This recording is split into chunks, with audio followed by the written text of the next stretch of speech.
इधर अमेरिकी राष्ट्रपति ट्रंप के विशेष दूत स्टीव विटकॉफ और जारेड कुशनर भी पाकिस्तान पहुंच रहे हैं। और व्हाइट हाउस की प्रेस सचिव कैरोलिन लिचिव ने कहा है कि ईरान आमने सामने बात करना चाहता है और विटकॉफ और कुशनर इस्लामाबाद जा रहे हैं। कैरोलिन लिचिव ने कहा कि उम्मीद है कि इस बैठक से सकारात्मक परिणाम निकलेंगे। इधर उपराष्ट्रपति जेडी वेंस फिलहाल इस वार्ता में शामिल नहीं है।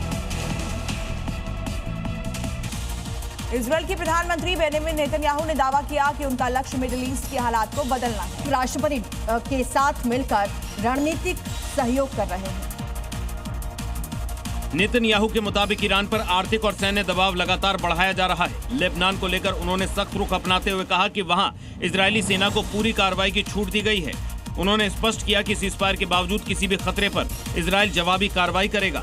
नेतन्याहू ने दावा किया कि इजरायल का फोकस उत्तरी सीमावर्ती इलाकों में सुरक्षा बहाल करना है और इसी के तहत सैन्य कार्रवाई आगे भी जारी रहेगी।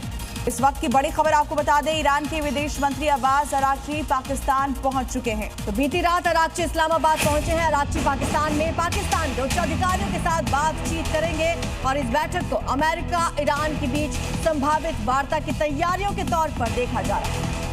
दूसरे दौर की बातचीत हो सकती है। पाकिस्तानी अधिकारियों से अराक्ची बातचीत करेंगे। नूर खान एयरबेस पर जब अराक्ची उतरे उनका स्वागत किया गया, जिसकी तस्वीरें सामने आई हैं। जिसके बाद कयास लगाए जा रहे हैं कि अमेरिका और ईरान में दूसरे दौर की बातचीत का कुछ नतीजा निकल सकता है।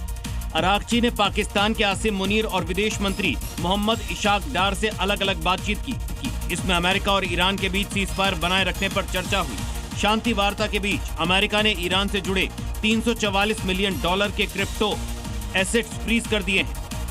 एक्सपर्ट्स की माने तो अमेरिका ने यह कार्रवाई तेहरान पर दबाव बढ़ाने के लिए की है। हालांकि अब देखना होगा कि कल बातचीत के दौरान कौन कितने दबाव में आता है। इधर ईरान के 3 जहाजों और उसके क्रू को हिरासत में लेने के बाद अमेरिका और ईरान में तनाव और बढ़ गया है। इसके बावजूद सेंट्रल कमांड ने साफ कर दिया कि ईरानी फोर्स का ब्लॉकेज जारी है।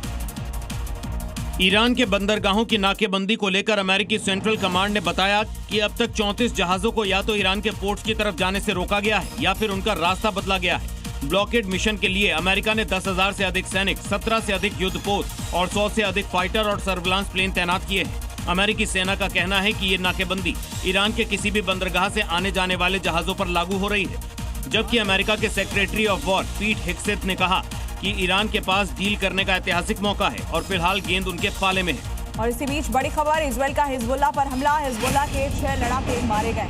आईडीएफ ने दावा किया है कि 6 लड़ाके मारे गए हैं। बिंदबिल इलाके में आईडीएफ ने अटैक किया और बताया ये जा रहा है कि हिजबुल्लाह के इन ठिकानों को निशाना बनाया गया। इसमें 6 लड़ाके मारे गए हैं। आईडीएफ के मुताबिक ये कार्रवाई फॉरवर्ड डिफेंस लाइन में दक्षिण में उस वक्त हुई जब दोनों पक्षों के बीच गोलीबारी हुई। वहीं हिजबुल्लाह ने भी जवाबी हमले का दावा किया है। संगठन का कहना है कि उसने कंतारा कस्बे के पास एक इजरायली फोर्स के वाहन को निशाना बनाया। साथ ही इलाके में एक और वाहन पर भी हमला किया गया। उधर आईडीएफ ने पूरे ऑपरेशन को आतंकियों के खिलाफ कार्रवाई बताया है। फिलहाल मिडिल ईस्ट में तनाव बरकरार है।